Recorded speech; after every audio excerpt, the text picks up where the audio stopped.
امیہ بن خلف مکے کے بڑے سرداروں میں سے ایک تھا جو اسلام کا سخت دشمن اور بت پرستی کا بہت بڑا پجاری تھا۔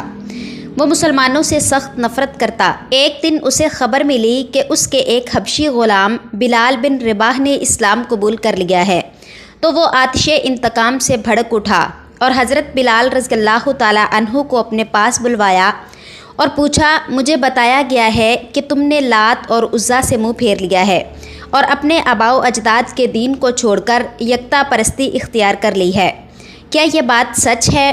حضرت بلال حبشی رضی اللہ تعالیٰ عنہ نے بے خوف ہو کر جواب دیا، محمد صلی اللہ علیہ وآلہ وسلم کے دین حق پر ایمان لے آیا ہوں اور اس ایک خدا کو اپنا معبود مانتا ہوں جس نے محمد صلی اللہ علیہ وآلہ وسلم کو اپنا رسول بنا کر بھیجا ہے۔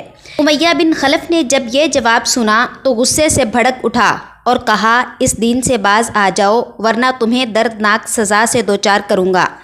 میں یہ ہرگز برداشت نہیں کر سکتا کہ تم بتوں کے پرستش کرنے والے کے غلام رہ کر محمد صلی اللہ علیہ وآلہ وسلم کے خدا کی عبادت کرو۔ حضرت بلال رضی اللہ تعالیٰ عنہ، جن کے دل میں محمد صلی اللہ علیہ وآلہ وسلم کی محبت اور توحید پرستی کی شمع روشن ہو چکی تھی، بے دھڑک ہو کر امیہ کو جواب دیا، تم جو چاہو کر لو، میں محمد صلی اللہ علیہ وآلہ وسلم کے دین سے ہرگز منہ نہیں پھیروں گا۔ امیہ بن خلف یہ جواب سن کر غیظ و غضب سے دیوانہ ہو گیا اور بولا، اچھا تو اب تم اپنی بے دینی کا مزہ چکھو، دیکھتا ہوں کہ محمد اور اس کا خدا تمہیں مجھ سے کیسے بچاتے ہیں۔ لہٰذا حضرت بلال رضی اللہ تعالیٰ عنہ پر ظلم و ستم کا آغاز ہو گیا۔ عرب کی سرزمین گرمی اور تپتی ریت کے ٹیلوں کے سبب گرم ترین خیال کی جاتی تھی۔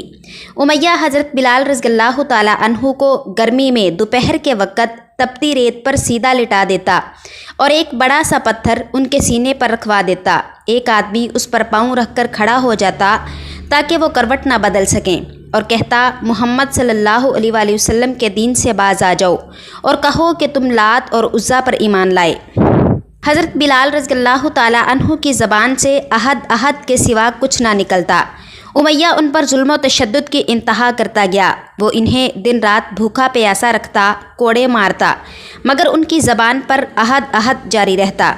ایک دن امیہ بن خلف نے مکہ کے آوارہ اور بدماش لڑکوں کو بلوایا اور ان سے کہا کہ اس غلام کو اتنی اذیتیں دو کہ یہ محمد صلی اللہ علیہ وآلہ وسلم اور اس کے خدا کو بھول جائے۔ اور وہ آوارہ لڑکے حضرت بلال رضی اللہ تعالیٰ عنہ کو مکے کے بازاروں میں گلے میں رسی ڈال کر گھسیٹتے، پتھر مارتے، تپتی ہوئی انگارہ ریت پر اوندے منہ ڈال دیتے تھے۔ حضرت بلال رضی اللہ تعالیٰ عنہ ظلم سہتے سہتے بے ہوش ہو جاتے۔ جب ہوش آتا تو زبان سے کلمہ جاری ہو جاتا۔ یہ ظلم و ستم کا سلسلہ کافی عرصے تک جاری رہا، مگر یہ تشدد ان کے سینے سے اسلام اور حضور پاک صلی اللہ علیہ وآلہ وسلم کی محبت کو ختم نہ کر سکا، بلکہ ان کے دل میں اللہ اور اس کے رسول صلی اللہ علیہ وآلہ وسلم سے محبت بڑھتی چلی گئی۔ حضرت ابوبکر صدیق رضی اللہ تعالیٰ عنہ اس بے کس غلام پر اس قدر ظلم دیکھتے تو دکھی ہو جاتے۔ ایک دن ان کا وہاں سے گزر ہوا تو امیہ حضرت بلال رضی اللہ تعالیٰ عنہ پر ظلم کر رہا تھا اور ساتھ ہی پکار رہا تھا کہ محمد کے دین سے باز آ جاؤ۔ حضرت ابوبکر صدیق سے رہا نہ گیا اور امیہ کے قریب آئے اور کہا کہ اس بے کس غلام پر اس قدر ظلم کیوں اٹھاتے ہو؟ اگر وہ خدائے واحد کی عبادت کرتا ہے تو اس میں تمہارا کیا نقصان ہے؟ اگر تم اس پر احسان کرو تو وہ تمہارے آخرت میں کام آئے گا۔ امیہ یہ سن کر نہایت حقارت سے بولا، میں یہ تمہاری خیالی آخرت پر یقین نہیں رکھتا۔ حضرت ابوبکر صدیق رضی اللہ تعالیٰ عنہ یہ سن کر غمزدہ ہو گئے، لیکن امیہ کو سمجھاتے رہے کہ اس لاچار غلام پر رحم کھاؤ۔ تنگ آ کر امیہ بن خلف نے کہا، اگر تم اس کے اتنے ہی ہمدرد ہو تو اسے خرید کیوں نہیں لیتے؟ حضرت ابوبکر صدیق رضی اللہ تعالیٰ عنہ فوراً رضامند ہو گئے اور حضرت بلال رضی اللہ تعالیٰ عنہ کو خرید کر دربار رسالت میں لے گئے اور سارا واقعہ سنایا۔ حضور پاک صلی اللہ علیہ وآلہ وسلم یہ سن کر بہت خوش ہوئے اور فرمایا، ابو بکر مجھے بھی اس میں شریک کر لو۔ تو حضرت ابو بکر صدیق نے فرمایا، یا رسول اللہ، میں اسے اللہ کی راہ میں آزاد کر چکا ہوں، یہ دنیا اور آخرت دونوں میں میرا بھائی ہے۔